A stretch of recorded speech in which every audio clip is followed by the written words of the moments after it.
creating tags for tax preparation. Tags are short, color-coded labels that you can apply to your clients, tasks, and time entries for easy categorization and filtering purposes. As an example, you can see that all the clients shown here have the 1040 tag because I filtered my list to only see those clients.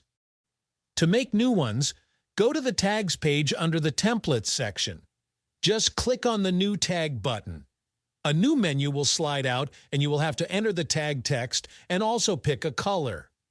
I'll make tags for my client types, such as 1065, 1120, sales tax, and more. Also, if tax preparation is not the only type of service you provide for your clients, you can also create a general tax tag to make it easy to separate the tax preparation clients from the other types. Keep in mind that you can apply multiple tags to your clients. So if you're providing multiple services for them, multiple tags will represent that as well.